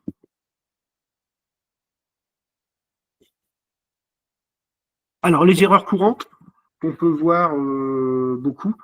Trop de texte, on l'a vu tout à l'heure. Vous avez vu le pavé de texte. Donc, pourquoi? Parce que l'apprenant, il va être en mode lecture. Il va en plus, en étant en mode lecture, il va tourner le dos au jury. Et il ne crée pas de lien, il ne crée pas d'interactivité. Et encore une fois, donc du coup, on loupe l'objectif. On évite, et ça, je vais insister après, et je vous mettrai on fera le petit exemple sur Canva. On n'utilise pas d'animation. Donc, vous voyez là, j'ai mis un petit smiley là, qui pleure. Il ne faut pas utiliser d'animation dans vos diaporamas Canva, ni d'effet de transition. Il faut rester sur un diaporama classique, et je vous expliquerai après pourquoi dans Canva, ça va vous poser des problèmes au niveau de l'exportation. Donc, pas d'animation, pas d'effet. Ça ne sert à rien de mettre des feux d'artifice ou faire des slides qui apparaissent par le haut, par le bas, par le côté. Ça n'a que un seul intérêt, tout ça, c'est vous faire perdre du temps pour, au final, ne pas envoyer de message. En tout cas, ça ne sert pas le contenu du diaporama. Et on évite les contenus non pertinents ou non professionnels. Alors, je vous ai mis quelques petits exemples. Voilà, le petit smiley là, qui pleure, c'est pas pertinent, c'est pas professionnel. Le petit doigt pointé en bas, bon, c'est pas très pro, c'est négatif. Et voilà, là, c'est le petit squelette là, qui apparaît là, sur le côté. Alors, ça peut être sympa, ça habille. Mais en tout cas, c'est pas pro et c'est pas pertinent et ça n'a aucun rapport avec le contenu. Sauf si vous présentez, bien sûr, un contenu qui est en rapport avec Halloween.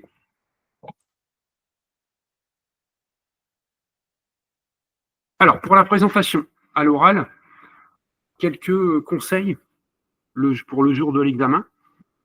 Synchronisez toujours votre présentation avec votre oral. Ne pas lire les slides, on l'a vu. Le but, c'est d'utiliser le support, donc le diaporama, comme support. Tiens, j'ai le petit mot-clé, boum, je me rappelle mon petit script et je présente, je développe à l'oral. Et donc, le diaporama doit vraiment vous servir de support et à vous, après, d'enrichir le discours avec votre présentation orale. Utilisez toujours des mots-clés. Je l'ai dit, on ne doit pas avoir de texte, on doit uniquement avoir des mots-clés. Alors, on peut s'autoriser une phrase de temps en temps. Hein. On n'est pas en train de dire qu'il ne faut pas mettre de phrase du tout. Mais en tout cas, il faut éviter d'avoir une démultiplication des phrases.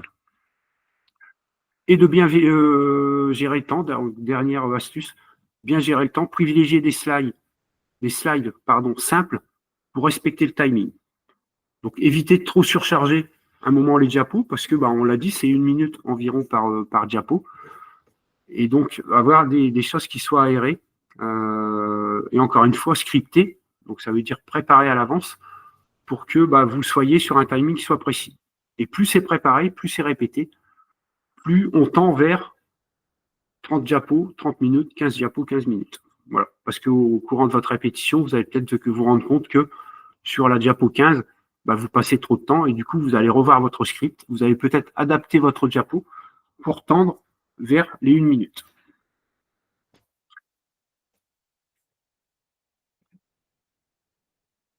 Voilà. Donc là, maintenant, on va passer sur Canva. Avant de passer sur Canva, est-ce qu'il y a des questions sur le diaporama ou sur le déroulement de l'examen? Parce que là, on n'a parlé que du diapo. Mais parfois, vous pouvez avoir des craintes, des doutes, des questions sur comment va se passer l'examen ou autre. Oui, Manuel? Oui, du coup, c'est Julie. En fait, j'ai une question. J'ai mis un message, mais je ne sais pas si vous l'avez vu. Comme nous deux, on travaille chez Intermarché, pour le diapo, on ne pourra pas utiliser le code couleur rouge et noir, en fait. Pourquoi ça? Parce que vous avez dit que c'était les couleurs à proscrire. Non, il a dit que si c'était du rouge sur fond noir, mais nous, on peut faire fond blanc, et du coup, le logo Intermarché est rouge et noir, tu vois. Ouais. Alors, je vais te montrer, Emmanuel, des trucs Intermarché, parce que j'en ai plein. Tu n'es pas obligé de faire... Oui, Intermarché, c'est rouge et noir. Voilà, ce que j'ai dit, c'est qu'il ne faut pas de fond noir. Et Ok. je vais vous montrer quelques exemples Mhm. de diaporama. Hop, je vais arrêter ça et je vais vous présenter. Ici, je vais mettre sur Canva. Hop, voilà. Alors ici, voilà. Alors, je vais essayer de retrouver. Alors, vous voyez, ça, c'est à éviter et je l'ai fait changer, vous voyez. C'est un exemple d'un diaporama conseillé de vente. Voilà, bon, fond noir, machin, vous voyez, ça fait un peu glauque. Et du coup, je lui ai demandé de retravailler, donc elle est en train de le refaire pour revenir sur un fond blanc. Intermarché, alors j'en ai eu des beaux, hein, moi, sur Intermarché, et tu vas voir, regarde. Tu vois? Voilà, tu vois, t'es sur ces couleurs. Alors, bon, là, c'est un petit peu. Voilà, mais tu n'es pas obligé d'utiliser un fond noir. Alors, j'ai peut-être pas pris le bon exemple. Qu'est-ce que j'avais encore sur Inter? Là, à droite. Ouais, à droite. Bon, là, il y a encore un petit peu. C'est Jean-Sébastien qui est dans le groupe. Hein, qui est dans le groupe. Mais voilà, tu vois, on n'est pas obligé d'utiliser, tu vois, Intermarché. Pareil, ça, c'est Noémie qui fait partie du groupe. Hein. Alors, je ne sais pas si elle est là, Noémie. Mais vous voyez, elle a pris Inter. Bon, elle est partie sur un diapo blanc. Simple et Voilà, efficace. simple et efficace. Et vous voyez, c'est propre. Faudrait en plus. Voilà, c'est carré. Voilà. Alors, je ne sais pas si elle est là, Noémie, mais voilà. On est sur un diaporama qui est pro. Qui est pro. Mm. Voilà. Il faut éviter vraiment le fond noir. Alors, j'en ai peut-être un. Alors, je sais pas, Giuseppe, il est là? Il n'est pas là, Giuseppe? Ou, voilà. Un, Ah ouais, non, là, non. vous voyez le. Bon. Et Rustique. c'est un peu. Voilà, alors le contenu, vous voyez, c'est dommage que le contenu, il est bon. Il est même très bon. Mais fond rouge, machin, enfin, c'est pas très lisible. Et vous voyez, là, dès l'intro, on est sur du noir. Bon. Puis même, alors, du coup, ça tranche trop. Et pour le rouge, ça flash, ça donne mal aux yeux, en fait. Ouais. Voyez. Alors, je suis pas pareil, je suis pas en train de vous dire faites que du fond blanc. Mais voilà. Alors après, il y a des apprenants. Et vous voyez, ça, c'est un apprenant à moi sur un titre professionnel conseiller de vente. Bon, lui, clairement, je lui dis tout le temps, tu as loupé ta vocation. Parce Ouais, que il aurait dû être graphiste. ouais, Tu vois. Mais pour le coup, il passe 4 fois plus de temps que tout le monde. c'est ça. Et c'est pas Mais l'objectif. il travaille ses diapos, ça, c'est sûr. Ouais, mais et tu vois, mais au final, il passe. Voilà, c'est super carré, on est d'accord. Ouais. Mais l'objectif, c'est pas de passer 40 heures sur le diapo. Non. Et du coup, bah là, pour le coup, il est en retard parce que il a pas fini, parce qu'il passe 4 fois plus de temps que tout le monde, parce qu'il passe énormément de temps à faire le graphisme. Si, après, pour le titre professionnel, pour l'examen, oui. Mais là, pour des exercices, ça sert à rien. Non, bah là, c'est son diaporama examen. Bah, justement, je trouve ça bien. Donc, voilà. Alors, si vous êtes à l'aise avec le graphisme, oui, mais dans ce que je suis en train de vous dire, c'est si vous n'êtes pas à l'aise, ne vous mettez pas en tête de vouloir faire un diaporama avec, comme ça, plein de feux d'artifice. Ça va vous pénaliser parce que vous allez passer beaucoup plus de temps à créer le graphisme, à chercher les éléments, qu'à mettre le contenu, alors qu'on cherche à évaluer le contenu. Ok. Donc, si tu vois, Emmanuel, toi, tu es à l'aise et tu me dis, moi, Canva, je me balade, je suis une professionnelle du truc et que ça va super vite, eh ben vas-y, fais-toi plaisir. Mais en tout cas, le message que je vais vous passer, c'est que si vous n'êtes pas à l'aise avec Canva, parce que vous avez quand même une grande majorité d'entre vous qui découvrent l'outil, n'allez pas vous mettre dans la tête de vouloir faire des diaporamas avec plein de feux d'artifice ou comme celui qu'on vient de voir. Oui, ok, c'est beau, mais en tout cas, on le ferait fond blanc, écriture noire. Eh ben, c'est pas ça qui va empêcher d'avoir le titre. Mm. Donc attention à être juste avec vous-même. Le but, c'est pas de vous mettre en danger parce que vous mettez dans la tête que il faut un truc super beau. Non, on s'en fout. C'est pas ce qu'on cherche à évaluer. C'est le contenu. Voilà. Et moi, j'en ai plein qui partent sur des contenus, des visuels blancs, écriture noire, et qui ont leur titre et haut la main. Parce que voilà, c'est ce qu'on cherche à évaluer, c'est le contenu. C'est pas le truc.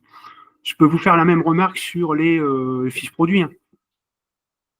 Je vois beaucoup de fiches produits. Alors, j'ai des exemples là. Hein. Ouais, c'est super beau. C'est carré, machin. Mais encore une fois, ne vous mettez pas en danger à vouloir faire un truc super beau alors que vous ne maîtrisez pas. Dans ce cas-là, restez sur quelque chose de basique, noir, écriture noire, fond blanc. Donc voilà les petites astuces. D'autres, ça répond à ta question, Emmanuel? Non, c'était la question de Julie. Ah, de Julie, ok. Ouais, mais du coup, j'en ai une autre. Vas-y. Est-ce que c'est normal que je passe mon diplôme normalement en juillet, je crois, Ouais. et que j'ai toujours pas commencé mon diapo?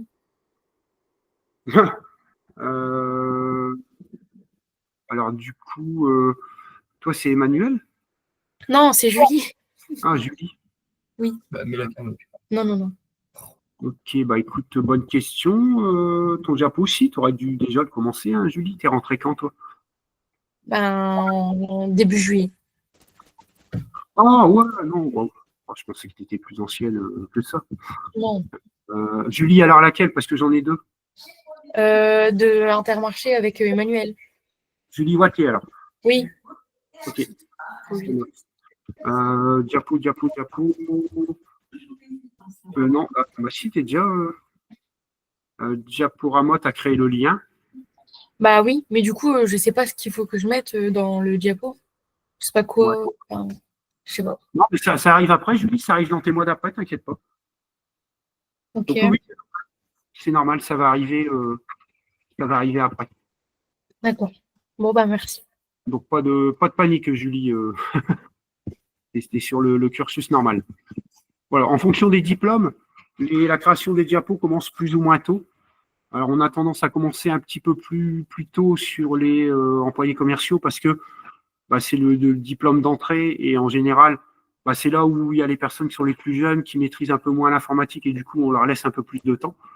Conseiller de vente, il commence un petit peu plus tard, mais en tout cas, vous avez à chaque fois au minimum 4 étapes pour constituer à chaque fois une partie du diapo. Et donc à chaque étape, Julie, tu auras un débrief avec ta formatrice qui te dira ok, là on est en phase, là modifie plutôt ça, etc. Et en fin de parcours, vous avez tous du temps qui est prévu pour la constitution de vos diapos. Je prends l'exemple de Noémie, on a aperçu son diapo. Elle a fini l'année, et du coup, là, elle est en train de modifier son diapo, de l'affiner, de corriger, avant son passage d'examen. Ok. Donc, tout est calé. Mais il faut bien respecter l'échéance. Ça veut dire que quand on vous embête tout le temps en vous disant respectez l'ordre des cours. Et là, ça prend encore plus de sens. Parce que le diapo, si tu dois le commencer au mois 4 et que tu ne respectes pas l'ordre des cours et que tu ne le fais pas, tu te mets en difficulté parce qu'à la fin du parcours, ton diapo, dans tous les cas, il va falloir le rendre. Parce qu'il y a des diapos, pour certains, c'est difficile. Il y a des diapos. Il y a des exos où, pour certains, c'est difficile, genre les maths. Oui, mais c'est de l'apprentissage, Emmanuel. Emmanuel ou Julie. C'est de l'apprentissage. Et il y a une chose que vous oubliez tout le temps, c'est que l'apprentissage, c'est faire des erreurs, c'est se rater, c'est louper. Encore une fois, on n'attend pas de vous, et bien au contraire, que vous ayez 100%. C'est pas un apprentissage, parce que si tu as 100%, Julie, à tous les exercices, ça veut dire qu'on n'a rien à t'apprendre et que tu es là et pour rien. Non, moi, l'apprenti, je dis tout le temps à mes apprentis, j'attends de vous, vous fassiez des erreurs, j'attends pas de vous. Les notes, j'ai horreur de ça. J'aime pas mettre des notes, parce que ça renvoie à l'école et c'est arbitraire, parfois. Moi, c'est acquis, c'est maîtrisé, c'est pas maîtrisé. Et donc, il faut... et ça autorise l'erreur. Pourquoi? Parce que l'erreur, ça veut dire qu'on a encore des choses à apprendre. Et là, on est en apprentissage, on est là pour apprendre des choses. Ok. Donc, il ne faut pas se mettre la pression, Julie, sur des attentes en termes de résultats. On est là pour avoir le titre, c'est long, c'est 1 an. Et dans le parcours, il y a parfois où tu vas te rater. Il y a parfois où il va te manquer des heures. De toute façon, vous savez comment le centre fonctionne, comment on fonctionne. Et dans tous les cas, nous, on a une obligation de vous faire réussir à la fin. Oui. Et c'est notre seul objectif. Pourquoi? Parce que plus on vous fait réussir, plus nos taux de réussite ils sont élevés. Plus nos taux de réussite sont élevés, plus on est attrayant auprès des jeunes, etc., etc., etc. Donc, et plus le centre tourne. Donc voilà. Mais tu as le droit de faire des erreurs, Julie. Tu as le droit de te planter. Et s'il y a des choses qui sont dures, j'ai envie de dire tant mieux, c'est que tu as encore des choses à apprendre. Parce que sinon, on va te donner les trucs de maternelle, Julie. Puis là, dans 15 jours, tu vas m'appeler, tu vas dire Yannick, je me fais chier. Ouais. Je m'embête, c'est des trucs de bébé. Mais je l'ai déjà eu, ça. Ouais. Je l'ai déjà eu, des apprenants qui m'ont dit c'est des trucs de bébé parce que ils étaient sur un diplôme qui n'était pas adapté à eux. Et du coup, ils disent je m'embête, j'apprends rien. Et là, ils me renvoient la balle en disant ouais, mais du coup, je ne fais pas d'erreur. Oui, il y a raison. Donc c'est normal, Julie, qu'il y a parfois des choses que tu trouves dures, compliquées. Tu es là pour ça, pour apprendre. Voilà. Ouais. D'autres questions avant de passer sur Canva directement? Non. Non, plus personne veut s'exprimer sur un sujet ou sur un autre. On a un petit peu de temps là. Non? Bon, ok. Alors, quelques petites règles sur Canva. Alors, je vais me mettre, on va créer un diaporama. Hop. On va appeler, alors, diaporama. Alors, certains d'entre vous sont déjà avancés, parce que vous êtes là déjà depuis un moment. D'autres n'ont pas encore commencé leur diapo. On a eu, par exemple, Julie, là, qui s'inquiétait de ne pas avoir commencé. D'autres ont déjà créé leur lien de partage, etc., etc. Mais voilà, donc ça va permettre, voilà, certains ont déjà fait, ce que je vais vous montrer là, d'autres non. Mais voilà. Donc on a choisi la présentation 16/9, c'est la présentation diaporama. Et donc on arrive sur la fenêtre Canva, où on a différents éléments. Donc on a la page du diaporama. On a ici en bas la possibilité de rajouter des pages ou d'en retirer. Donc là, par exemple, je vais ajouter une page, je vais en ajouter une deuxième, je vais en ajouter une troisième. Et j'ai la possibilité, du coup, après, de les supprimer. Alors, soit en cliquant ici sur les 3 petits points et en faisant supprimer la page, soit directement quand je suis sur la page, avec la touche supprimer du clavier, je peux la supprimer. Voilà. Donc ça, c'est pour ajouter et retirer des pages. Alors, on va vous demander de créer un lien pendant le parcours et d'ajouter des pages. Donc voilà, tout simplement, si on vous demande d'ajouter 17 pages, vous appuyez 17 fois sur le petit plus. Voilà, on ne va pas en créer 17, on va en créer 10. Et après, vous naviguez sur vos pages en cliquant dessus. Bon, là, ils sont tous vierges. Mais voilà. Ensuite, pour renommer votre diaporama, on vous demande toujours de le renommer avec votre nom, votre prénom. Voilà, donc ça se passe ici. Hop, je refais la petite manip. Ici, voilà, vous avez la petite barre. Et, autant pour moi. J'ai la souris qui déconne. Hop.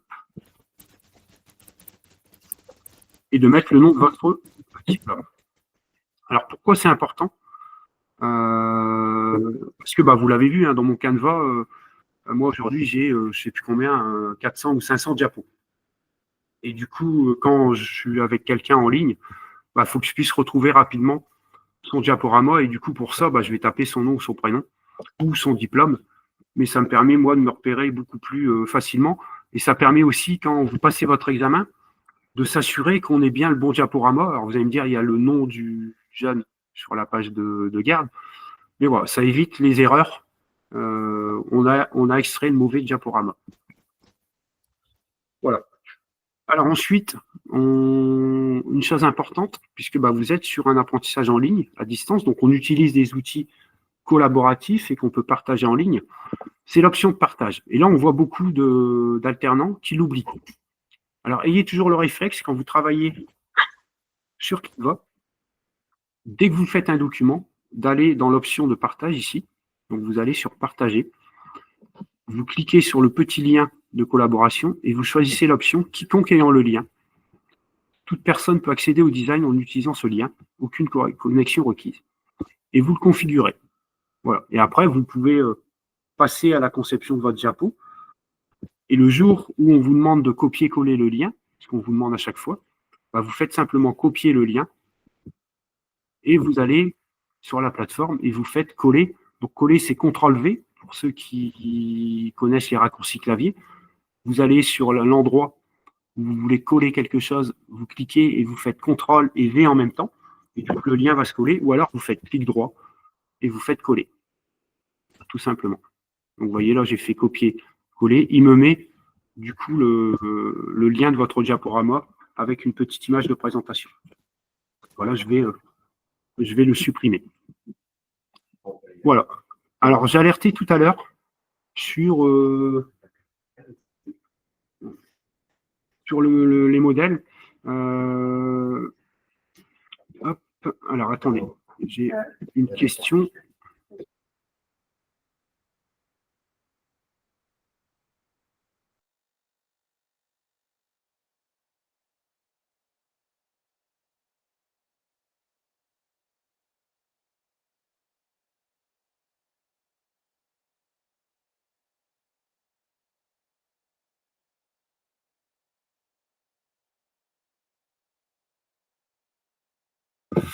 Alors, désolé, j'ai eu un petit blanc.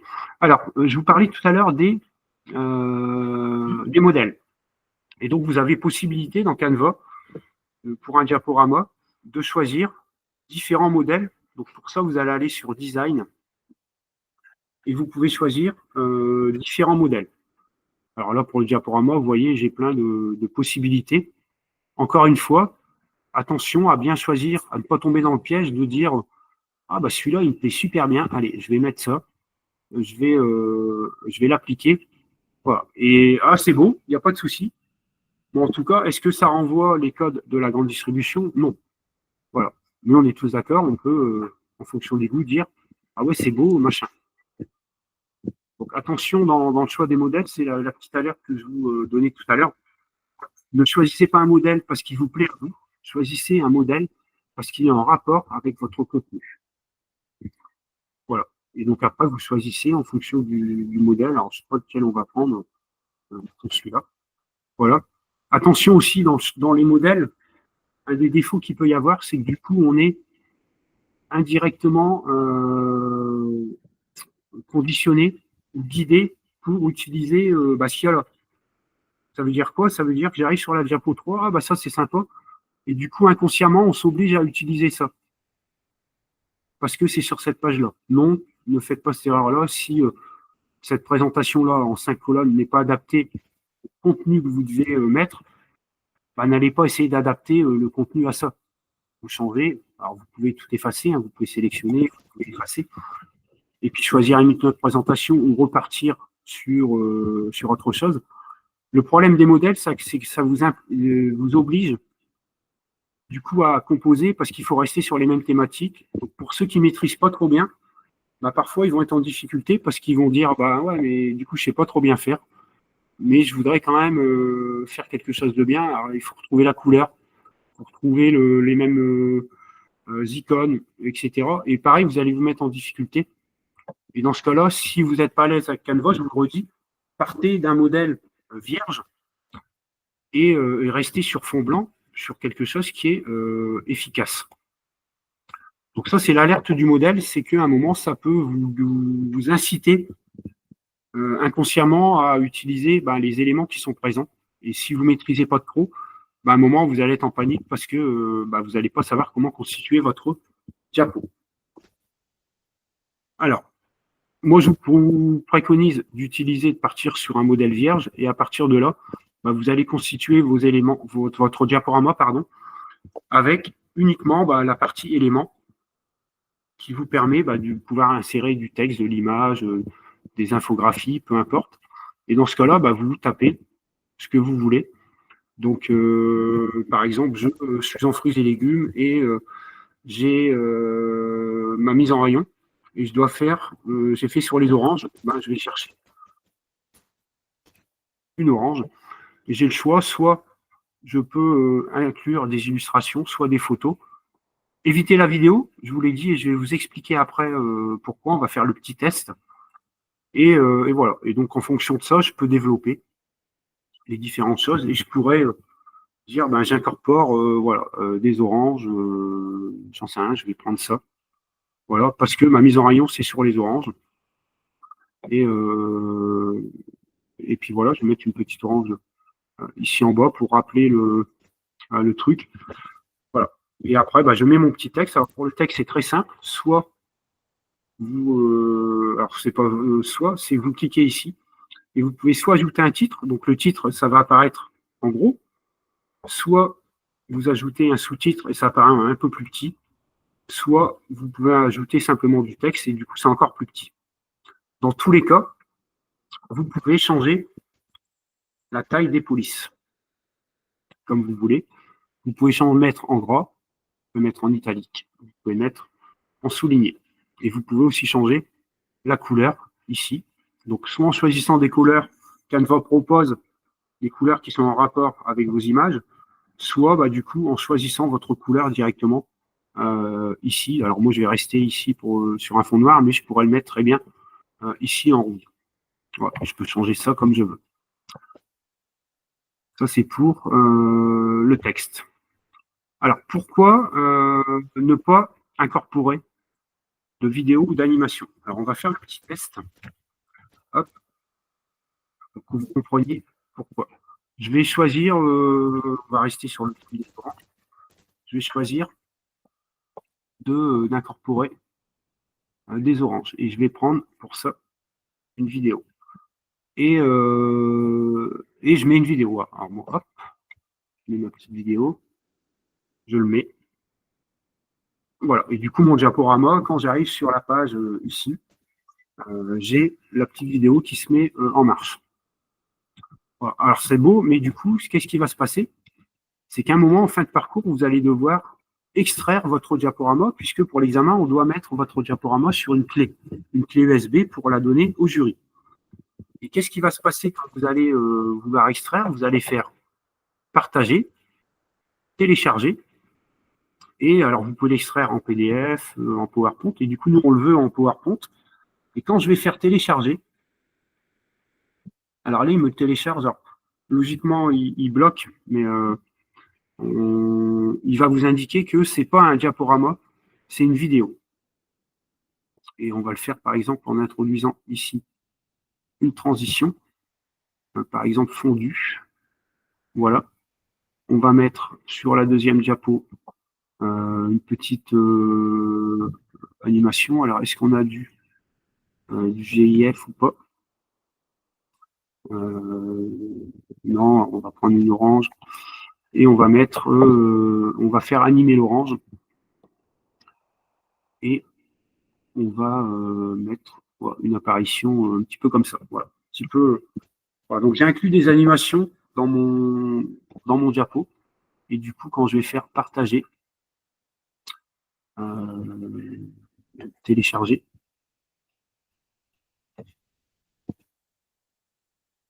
Hop. Alors là, il me l'a téléchargé en PDF, mais en PowerPoint. Hop. Logiquement, il va me dire qu'il considère que c'est de la vidéo. Alors là, il ne me le fait pas. Alors, vous aurez le tour parce que vous êtes sur des versions gratuites. Alors, c'est vrai que je viens de me rendre compte que moi, j'ai une version payante. Et du coup, je ne suis pas limité dans l'exportation. Mais vous avez des versions gratuites. Et au moment où vous allez télécharger, il va vous dire qu'il considère que c'est de la vidéo et que vous ne pouvez pas exporter votre diaporama. Donc, vous allez être bloqué. C'est pour ça que je vous demande de ne pas inclure de vidéo ou d'animation dans votre diaporama. Autre chose qu'il faut respecter, c'est un moment d'avoir une uniformité. Alors ça, on le voit beaucoup.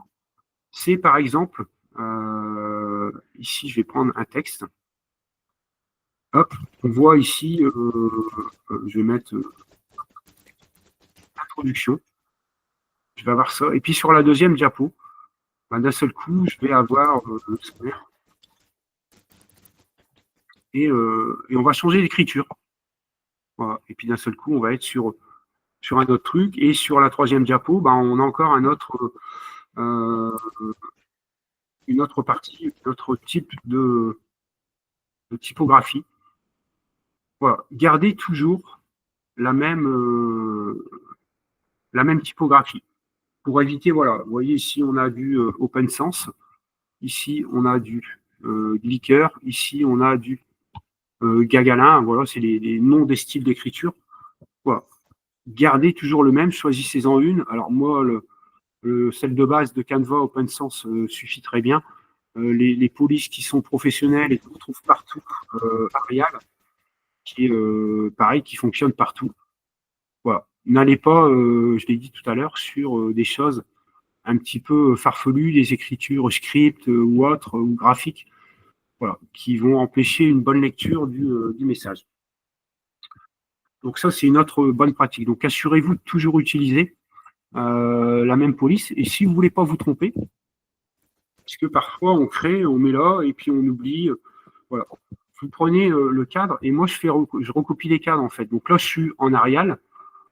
Et bien tout simplement, je fais, alors soit avec la souris copier, et je vais le coller dans un autre. Et du coup, après, je reclique sur ma zone et je change mon texte. Et je suis sûr que je suis toujours en Arial. Donc ça, c'est une petite astuce. Autre petite astuce que vous pouvez utiliser et sur lesquelles il faut faire attention, c'est que sur chaque diapo, vous allez mettre en général un titre. Alors ici, par exemple, c'est la mise en rayon. Hop. Et on va le mettre là. Et sur la diapo d'après, je vais rajouter un titre qui va être, par exemple, la rivière. Voilà. Et du coup, hop, je vais dire, tiens, je le mets là. Mais vous voyez, d'une diapo à l'autre, il n'est plus au même emplacement. Voilà, ça change, et puis parfois, il y en a. Voilà. Donc, petite astuce pour éviter ça. Si vous voulez toujours qu'il soit au même endroit, c'est que vous prenez votre premier titre, donc vous le positionnez correctement. Donc là, moi, je veux qu'il soit à cet endroit-là. Et du coup, je vais le sélectionner, je vais le copier, et je vais venir le coller sur toutes mes diapos. Il se remet au même endroit. Donc, vous regardez, je peux changer de diapo. Il se remet toujours au même endroit. Et du coup, j'ai des diapositives qui sont uniformes du début à la fin, avec le titre qui est toujours au même endroit. Et du coup, ici, si je veux l'appeler la réserve, les réserves, hop, le rayon, etc. J'ai mon titre qui est toujours positionné au même endroit. Pas plus haut, pas plus bas, pas trop à gauche, pas trop à droite. Il est toujours à l'endroit où je veux. Donc ça, c'est les règles de mise en forme. Et ça renvoie l'image de quelqu'un qui est sérieux et qui est structuré. Alors que si vous mettez un coup de titre là, voilà, vous renvoyez l'image de quelqu'un qui s'est un petit peu bordélique. Excusez-moi du terme. Donc ça, c'est une autre petite astuce que vous pouvez utiliser. Alors, autre chose que je vois énormément. Donc là, attention à ça. C'est que parfois, alors on va rester, par exemple, sur les réserves. Et l'apprenant dit, voilà, alors les réserves, j'ai quoi? Les réserves, j'ai une réserve surgelée. Ah, et du coup, il met surgelé. Je vais y arriver. Il met surgelé. Voilà. Et après, il dit, j'ai aussi une réserve ambiante. Et du coup, qu'est-ce qu'il fait? Il met surgelé et il va rajouter ambiante. Et il va mettre ça dans un nouveau cadre de texte. Et après, il dit, oui, mais j'ai aussi une réserve fraîche pour les produits frais. Il remet un cadre. Voilà. Mais du coup, on a trois notions. Et ce qui arrive très généralement, c'est que du coup, ça se retrouve, il faut, alors, on n'arrive pas à bien les aligner, et du coup, je me retrouve avec des diapos où j'ai des trucs comme ça, et c'est galère, parce qu'à un moment, si je veux modifier la taille, c'est trop grand. Voilà. Alors, si je connais l'astuce, je sélectionne tout, et je peux tout changer en même temps. Mais si je ne connais pas, je vais changer ici, un par un, mais du coup, ça décale tout. Donc ça, je le vois souvent. Vous avez tendance à mettre une ligne, une nouvelle zone de texte. Alors, prenez le réflexe de tout mettre dans la même zone de texte. Donc, par exemple, là, sur les réserves, on sait qu'il y a plusieurs types de réserves. Je vais mettre utiliser le même cadre. Du coup, je vais utiliser un point ou un petit tiret et je vais mettre tout dans. Je vais passer à la ligne, donc tout centré. Donc, j'ai une réserve surgelée. J'ai une réserve en mon petit point. J'ai une réserve ambiante. J'ai une réserve frais. Et j'ai une réserve sèche. Voilà.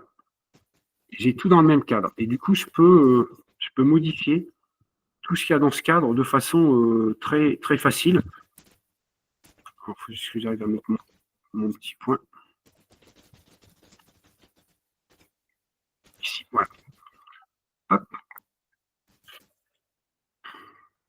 Voilà. Et du coup, si je veux changer, alors imaginons, je mets un petit graphique de palette, puisqu'on est dans les réserves. Alors pourquoi il ne me le met pas? Parce que j'ai pris le texte. Hop. Voilà. Alors là, il met palette truc. Alors il ne va pas mettre de palette de magasin. Mais voilà, ça va me permettre de vous donner une autre astuce. Alors pour ça, je vais partager mon écran plutôt que de partager juste Canva. Hop, donc je vais juste faire le petit switch. Hop. Fenêtre. Voilà. Donc là, je vais partager juste ma fenêtre, comme ça j'aurai tout le truc. Alors vous êtes sur Canva et vous voyez là ce que j'ai fait. J'ai voulu aller chercher une palette. Parce qu'on est dans les réserves et j'aimerais bien mettre une petite photo d'une palette. Mais Canva, il propose des palettes de peintre. Voilà, il n'a pas trop compris ma demande ou j'ai pas trouvé ce que je voulais dans les éléments proposés par Canva. Du coup, qu'est-ce que je peux faire? Je peux aller sur Google ou peu importe, un Bing, et du coup, je vais chercher une image de palette. Voilà. Bon, là, il met ça, et du coup, une image de palette. Voilà. Et du coup, j'ai mes petites images de palette, et il y en a une qui m'intéresse. J'en sais rien, j'ai celle-ci qui m'intéresse. Je vais cliquer dessus, et je vais la voir apparaître. Et du coup, je peux faire clic droit, copier l'image. Vous voyez, donc je fais copier l'image. Et avec Canva, c'est très simple. Vous retournez sur Canva, vous allez sur la page concernée, vous faites clic droit et vous faites coller. Alors là, il ne me met pas, coller, hop. Et vous voyez la palette, l'image apparaît directement ici. Vous n'avez pas besoin de l'enregistrer sur votre PC pour la réintégrer dans Canva. Vous pouvez la coller. Et donc là, le fond est blanc, donc ça peut me poser problème. Non, il est transparent. Et voilà. Et donc j'ai ma petite palette qui vient s'intégrer ici. Voilà. Mais je voudrais la mettre plutôt de ce côté-là. Vous voyez, je peux bouger les 4 en même temps. Alors que si j'avais fait ce qu'on voit souvent, c'est-à-dire une première zone de texte, une deuxième, une troisième, j'aurais été obligé de changer à chaque fois le truc un par un, avec les risques que ce ne soit pas aligné. Alors que là, je bouge les 4 en même temps. J'ai bien mes 4 types de réserves et je n'ai pas à refaire parce qu'en général, après, on galère et puis on peut se tromper ou décaler. Donc ça, on le voit beaucoup dans les diapos. Donc, il y a le réflexe quand vous développez une partie ou une thématique de passer à la ligne et du coup de taper votre texte en dessous. Et après, vous pouvez jouer avec votre texte comme vous voulez et ça va limiter vos manipulations. Parce que là, ici, si je veux mettre le truc en rouge, je suis obligé de le faire ici et je suis obligé de le faire aussi sur celle-là. Alors que là, si je voulais le faire, les 4, je pourrais le faire directement en un seul clic. Donc ça facilite énormément la mise en page et la modification. Alors, votre diapo il est voué à évoluer parce que vous allez avoir des allers-retours avec votre formateur ou votre formatrice et vous serez amené à changer des choses. Et c'est quand on doit commencer à changer des choses qu'on se rend compte que c'est un petit peu galère parce que je dois tout bouger un par un. Alors que si j'utilise des blocs et que je prends bien attention à mettre tous mes textes par bloc, ça va beaucoup plus vite. Autre petite règle et autre petite astuce, c'est d'éviter d'avoir des trucs qui soient collés à ras. Prévoyez toujours une marge de manœuvre. Alors pourquoi? Parce qu'en fonction des différents matériaux de projection, il y a des marges qui peuvent se créer. Ça veut dire que en fonction des vidéoprojecteurs, il y a des vidéoprojecteurs, ils rognent un petit peu sur le côté. Et du coup, si vous mettez votre texte ici, vous allez avoir la partie collée au bord qui ne va pas s'afficher correctement. Donc, ayez toujours le réflexe de bien laisser une petite marge de manœuvre de chaque côté pour éviter les problèmes de projection. Qu'est-ce qu'il y avait encore sur les petites astuces qu'on pouvait utiliser? Alors, je vais reprendre l'exemple d'une image et je vais essayer de prendre une image, peu importe, mais sans fond blanc. Est-ce que je vais en trouver une? Non, on va prendre l'exemple des oranges.